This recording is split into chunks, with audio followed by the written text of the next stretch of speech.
Hey, hello, this is Moon Griffon Podcast, and I am Moon Griffon. Great to have you back with us as we rock and roll, and always talking about some issues of the day and something that really matters in the United States of America. And I appreciate you joining us. Don't forget to subscribe to Moon Griffon. Make sure you check us out. It's an honor to have Mr. Jonathan Williams, a guy that I've had the opportunity to interview a few times. He's a chief economist for executive vice president for policy, and he is a guy that is with a company called ALEC, ALEC, and they deal with a lot of deals with budgets, national budget all over the state, all over the states in the 50 states, and they do an excellent job of doing some comparison. And today I wanted to invite him on the program and on a podcast to talk about what's going on at the federal government level as much as anything else. First of all, Jonathan, how you doing, bud? Hey, I'm doing great, my friend. Thanks for having me. And as always, greetings from the land of make-believe here in Washington, D.C. Well, that's the difference. Y'all make believe right in Washington, D.C. I live in Louisiana. We just make it up. So make believe, make it up. This is a great combination, you and me. That's right.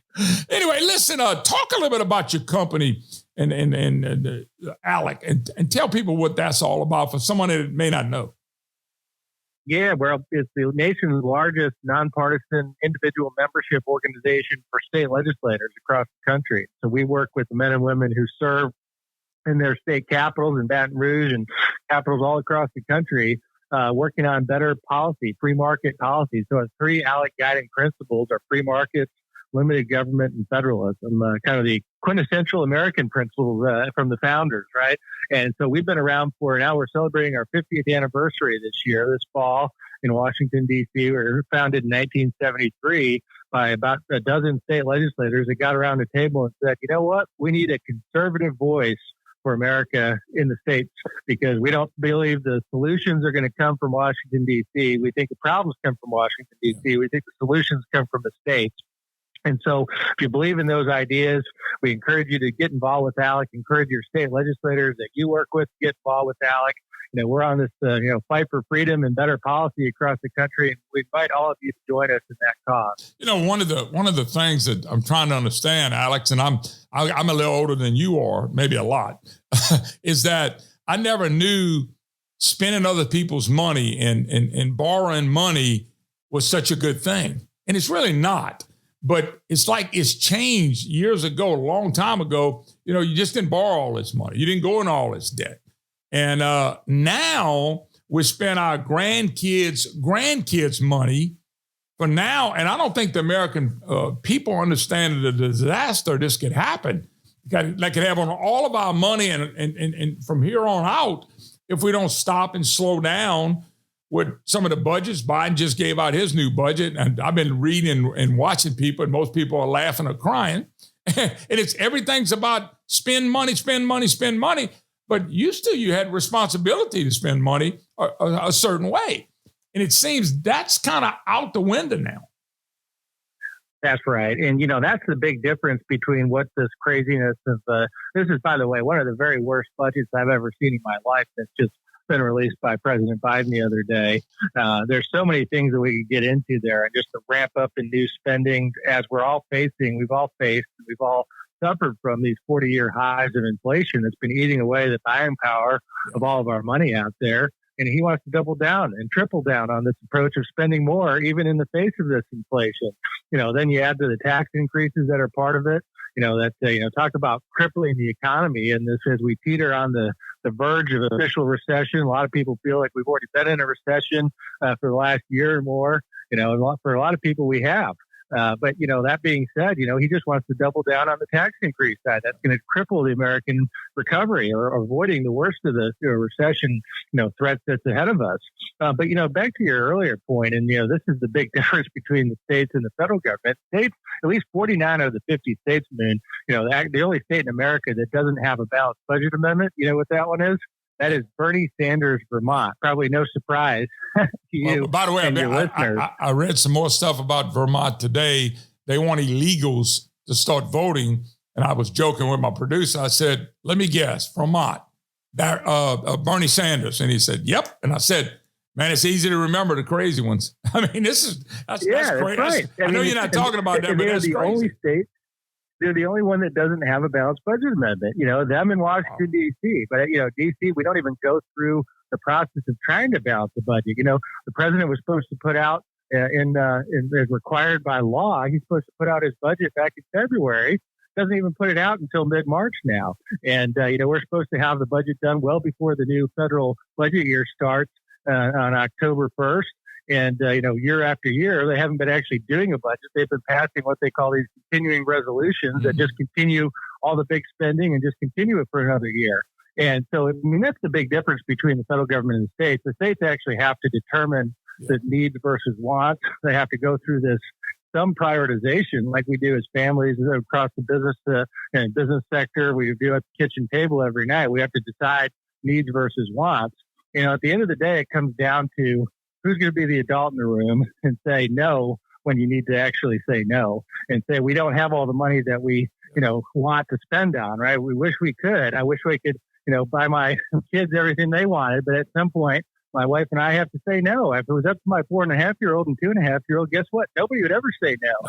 No. We just need these grown-ups in the room to take over again. I had 4 kids. I'm telling you, they don't even like the word no. They like to flip it and use the word on all the time. Go all the time. You know Bingo. What I'm saying? Hey, I was thinking about this. And it's funny how Biden and the Democrats always blame the Republicans for wanting to cut Medicare and Social Security. And what's amazing about that is you go back to Ronald Reagan to today, where Republicans have been in charge of the presidency, the House, and the Senate. They never cut Medicare or Social Security, but yet they're always accused of that's what they're going to do. But the one thing that concerns me, and you mentioned that you deal with state budgets, the one thing that concerns me is that if you look at the federal budget and the one that you finished looking at with Biden, they spend a lot of money they actually send money back to states. They send a lot of money back to states. And states like ours who get real comfortable with federal money, then they start being dependent on federal money. That's the one thing in the budget I know without looking at it, that if they can look at the state and what they send it to the states and go, you know what, we're going to cut 50% to the states. Louisiana would be devastated. But I would think a lot of states would be devastated because they're going to find a way to, I would think they would try to find a way to cut. And if they ever cut, it's probably money going back to the states. So the states who can't print money would be in big trouble. Well, you hit the biggest nail on the head right there. And this is something that I've been going around for the last 20 years across all 50 states, kind of saying, trying to say there's no such thing as a free lunch, right? I mean, the old Milton Friedman line about, dollars coming from Washington, D.C. They're promised that there are these free dollars. And, people get pressured to say, if you don't spend them, other states will. And there's the whole discussion around Obamacare and the expansion of Medicaid through Obamacare that has, obviously your governor there in Louisiana, for instance, decided on that. But, the 10 states or so that haven't expanded Medicaid, they're all being lobbied heavily, some by private, lobbyists and some by just those enthusiasts in big government saying you need to, take the money. Well, guess what? You look at Louisiana and, 2 or 3 other states that are, 45% of all fund budget coming from the Fed.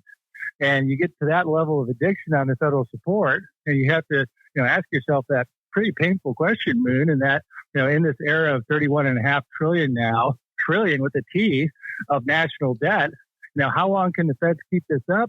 And then, would you want to be that state legislator, holding the bag really at that point, if and when really it's not if, it's when the federal government reduces its aid to the states. Then what do the states do? We've already promised folks that are lower income, in some cases working age, able-bodied adults that are on Medicaid now. Are you going to cut them off after the federal government decides to say no? And then it's your fault for cutting people off of health care. I mean, that's something nobody wants to do. But essentially, that's going to be a reality that we could be looking at in not so distant future. Yeah, you just touched upon something like our state. I'm taking Louisiana for an example, but you can take any state that's taking Medicaid. Okay, what happens is you take it, they cut it back, and then you go to the people and say, we're going to have people in the streets. They're not going to be able to get their shots and medicine and all that stuff. And what they do is they shame people and they're going to vote taxes for people to be on the government dole. I would think you would want to happen if I was a governor of a state. I would want my record to be on how many people I got off of government that got good jobs, that were able to go to work, that it became less dependent on the government. To me, that sounds like success. But boy, in this day and time, you're right. Those 10 states or whatever, 12 states that don't have Medicaid, and people are begging, go get the money. It's federal money. It's federal money. They're really smart by holding out, because in the near future, they won't need the dependency on the government and raise taxes like we are here in a lot of other states. That's right. Exactly. And especially as Louisiana tries to, really turn around the out-migration, where you've had, 20 or 30,000 in the last year leave Louisiana to one of the other 49 states. I mean, if you're in an out-migration scenario, like many states are across the country, states like that need to figure out how to turn that around, how to make them states more competitive for employers to come in and create jobs and get people to move back in. That's how you turn it around. And by raising taxes to cover, whatever, benefits the federal government may cut at some point, that obviously moves those states just in the opposite direction. Jonathan Williams is my special guest. He's with ALEC, and that is the American Legislative Exchange Council. He does a great job. I was able to interview this gentleman on my radio program. And really, he's touching upon states, but they look at the federal government and the budget as well. You know what people tell me, Jonathan? Okay, they look at a guy like you, and they probably say it to me too, because they do say this to me. Well, y'all keep saying that running up all this debt and spending all this money is going to get us in trouble. They say, when? You keep saying it's going to happen, when? And my response to them is, when it does, and it's going to, because it's inevitable. There's no fundamentals in our economy when you're just printing money. There's no fundamentals. So anytime you look at fundamentals of anything, if they get out of whack, something bad happens. And I said, but when it does, you're not going to like the consequences. And I look at it as what worries me. I don't know about you, and you're younger than me. Do you want to go through a Great Depression? I don't. I don't want to ever be near Great Depression, because I didn't read enough and talk to enough people that have gone through that. And they tell me it takes 10, 12 years to even try to get out of something like that. You don't want to go through that. But when you look at this, is there a what time frame that something's going to end up blowing? Well, that's the multi-trillion-dollar question. That's why I asked you. That's right. Well, I think my answer initially, for those that ask, when are we going to pay for this? I think the answer to some degree is we already are paying for the overspending. We're going to pay for it twice. We're paying for it right now, because anybody that's gone to the grocery store in the last year knows exactly what I'm talking about, or to Home Depot or to any place, the gas station or anything else. We've seen what inflation has done. That's a direct result of the overspending and the Federal Reserve action. Now, second, the way we're going to pay for it, and we already are in some real estate areas, as the Federal Reserve comes in, by definition, trying to slow the economy down right now by raising interest rates and stopping aggregate demand, as a theory of the Federal Reserve, is, we're going to feel it in terms of housing values, going down in many parts of the country. And some markets are down already double digits from their highs. Now, obviously, some of that was overinflated with these artificially low interest rates for the last decade, and some of that needed to happen in terms of the interest rates going up from zero anyways. But that is another way we pay for it. And then, of course, the final way we pay for it is we actually cut the check and retire the debt. And whether we do that through, hopefully, good economic policies that lead to a strong American economy and growth that will help pay that debt off, or whether we, have to pay for these, debt instruments as they come due, that is, the last way that we pay for it. But I think the question essentially, though, is, do we get to a crisis moment as a country that we would have some sort of a default scenario where, foreign government that owns a large percentage of our debt would call that debt, or there would be some sort of inability to pay. I don't know that we're anywhere close to not being able to pay at the moment. But that being said, I mean, we've got a lot of real threats around the world right now of countries that don't really like us. If we watch the international news lately, and the way that the debt has grown, even from the last financial crisis, 2008, 2009, let's not forget the national debt was a big problem back then, and it was under $10 trillion. It almost seems quaint to what it's at right now at 31.5. And so this trajectory is unsustainable. The one thing that kind of keeps the United States in the game, as the moon is the U.S. dollar is the world reserve currency at the moment. And like I said, we've got powerful adversaries all around the world that are working hard every single day to dethrone the dollar, whether that's through digital dollars in China that they're working on, or whether that's Russia and other countries trying to undermine the U.S. dollar through other arrangements. If they would be successful at that, I think then it becomes a much more likely scenario we face some sort of a debt crisis sooner rather than later. Yeah. It's a big concern. Jonathan Williams, my special guest. Jonathan, a couple other things real quick with you. I don't know if you heard, but I'm sure you did. The bank in Silicon Valley had a big run on it. And I guess the feds had to go in and take it over. Have you followed that story? Yeah, that's it's a late breaking story here, but I saw that headline in the Wall Street Journal today. How concerned are you about that story being bigger than just that story? I'm just kind of curious. Well, that's a good question. I mean, let's hope it's not bigger. If it's bigger, this could be some big potential start to a major financial problem once again as an economy. As I understand it, reading, really knowing not much more than is in the newspaper right now about the background of these individual banks, but there's a couple of major concern. Another of the banks had, I think, heavy ties to the cryptocurrency lending space was down pretty significantly as well. It sounds like the FDIC is stepping in, as you mentioned, in at least securing the depositors and their insured deposits up to the FDIC limit. If you're an investor on the equity side, stock in those banks, you're probably not nearly as lucky as having a federal backstop on the FDIC deposits. But the larger question is there something bigger going on? It seems to me, at least at the moment, that you have the larger banks that are not getting into more of this kind of industry-specific lending, or at least holding up right at the moment. That's no guarantee, obviously, of the future. But right now, it seems like at least it's an isolated case with a few of the banks that are very much specialized into particular industry lending. I just know when you have something like this happen on the weekend and all the talk shows run with it, I'm just concerned that they'll make something grow, make it bigger by just talking about it. And I just didn't know if anything else that you heard anything else could drop after what happened in Silicon Valley. And that's why I asked the question to you. The other thing is, I want you to talk a little bit about inflation too, because when I look at this and I look at inflation, it seems to be a lot harder on you than tax increases. In other words, tax increases can hurt you. But boy, inflation can really hammer you, and it can hammer you on all the things you mentioned early in the program, from food to gas to wherever you would spend your money. Taxes don't seem to hurt nearly as bad as inflation, but we got higher taxes in a lot of places and inflation. It's kind of a double whammy right now, wouldn't you say? Well, right. And this is kind of the thing I've been, really worried about for a couple of years now. It's come together and crystallized, and it's the stagflation, which is the lack of economic growth as well as record high inflation, similar to what we saw in the Jimmy Carter years.